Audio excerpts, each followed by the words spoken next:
Excuse me.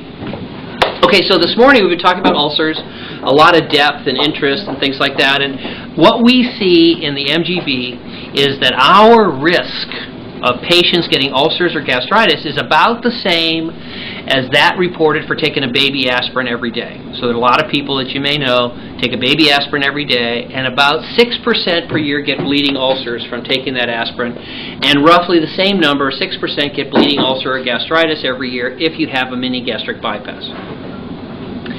Now, one of the big things people ask me, say, Dr. Rutledge, if this MGB is so good, why isn't every other doctor doing it? How comes you're Mr. Smart Guy and all these other doctors don't get it that the MGB is really so good? What is the concern the other doctors have? And you ask that question, the answer is the other doctors fear something called bile reflux and bile reflux gastritis. Okay? Now, bile is a detergent. It's in your gut. It helps you digest fat. It's normally in the gut. But many doctors are intensely frightened about this bile. They say, yikes, bile. And they have said, we're not going to do the MGB because we're worried about bile reflux. And what we say is, I have done 6,000 patients, and most of our patients don't have problems with bile reflux. Now, a minute ago, though, I said that patients had ulcers or gastritis. And you asked the good question, well, could that be from the bile? And I'm going to say, in my opinion, I don't think it's from the bile, and let me say why. Because if I give patients antacids like Prilosec or Prevacid or Tums or Pepto-Bismol or things that help treat acid, my patient's ulcers and gastritis gets better.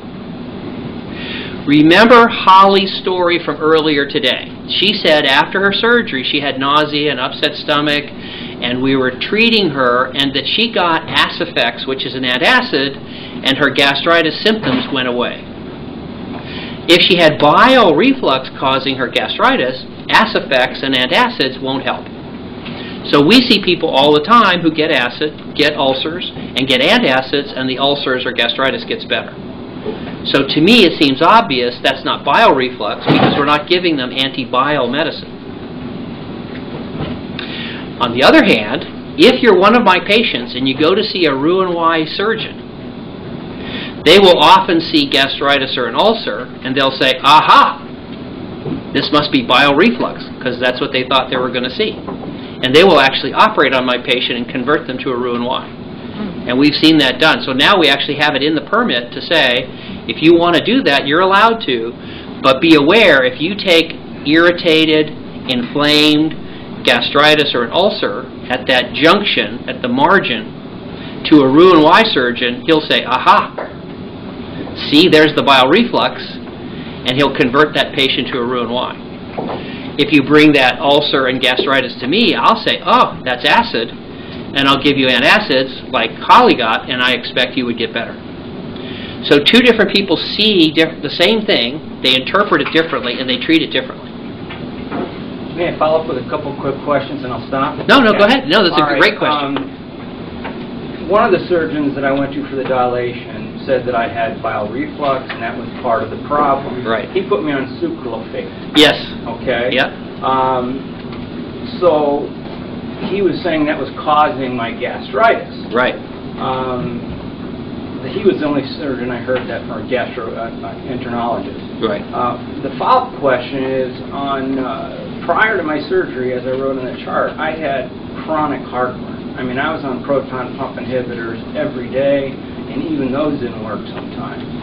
And after the surgery, I remember you talking about prior to, on my first surgery, that the weight of the loop pulls the stomach down and it stops the heartburn. Right. Well, that's exactly what happened to me. I mean, I haven't taken anything for heartburn in 3 years. So what confuses me is if the gastritis is cured by taking a PPI, is the stomach, and bile reflux is not the culprit. Is it just stomach pain that's brought on by the acid that is similar to that of heartburn or acid reflux? Is that what you're saying? Yeah. Okay. That whether you harm your skin, If I tell you I'm going to harm your skin, I'm either going to put an acid on it, hydrochloric acid, or a basic thing like the bile on it.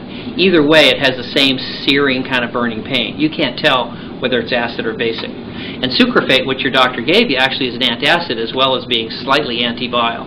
And the question we would ask is, when you got the sucralfate, did it make it better? It did help. Good. Now the question is, was that because it was an antacid or because it was anti-bile? Well, the only reason I would say it was anti-bile was that he said on the endoscope that he was seeing bile. But we always see bile, and that's the question. And again, you're saying that's a normal occurrence in any stomach. Yeah, yeah. Now there's more bile. One of the things, again, we have to be careful of. If you look in your stomach, you'll see bile. It's washing back and forth. It's the digestive juice that helps you digest, particularly fat. It's, you know how when you put a greasy plate in the sink, you see the bubbles of oil appear on the water, and then when you squirt in the detergent, the fat dissolves. That detergent is what bile is. It's a detergent to help you digest a fatty piece of fried chicken. So you're going to see bile in the stomach no matter what. Now after the Bile-Roth 2 type connection like the MGB, you'll see more of it. And if you believe bile is bad at damaging the stomach, like your doctor, you'll say, aha! The reason this patient has gastritis is because of bile. If I see a patient who has gastritis, I think to myself, I see a lot who have bile and don't have gastritis, so I'll treat it as an antacid with the Acifex or the Prilosec or something like that. And in my series, I'm always ready to revise and operate on my patients. So if one patient of mine were to have a terrible complication of bile reflux with gastritis and ulcers, I would operate to fix that. And I have done that twice out of 5,600 and some patients over 14 years. Most everybody else, you give them an antacid and that gastritis gets better. And I don't treat the bile. And so my bias is the other doctors are expecting to see it, they worry about it, but I haven't seen it being very effective in trying to treat it.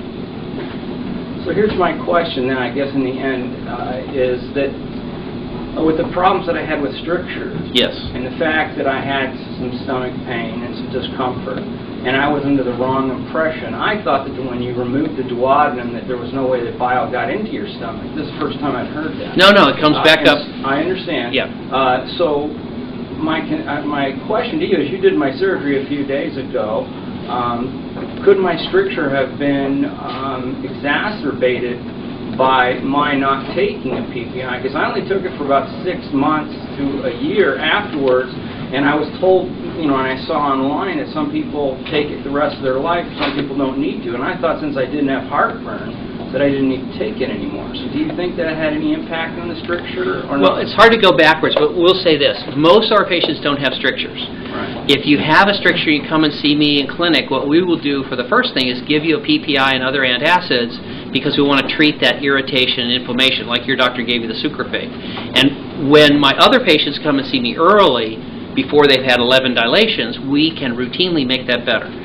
So my bias, and it's a bias not for sure, is that either the surgery left you with a stricture or it was irritated by the acid and caused a stricture. I can't figure that out in retrospect, but when you had called, you'd had 11 dilations, that's the end of that. You can't go down that path anymore. If you call me and say I had 1 dilation, then I would definitely treat you with high-dose antacids first before I did a revision surgery. Since you'd had so many dilations, then I felt that we were putting your health at risk, and we needed, the first thing to do is undo that, and I think that's the right thing to do now, too, as well. Thank you. Yeah? Am I wrong?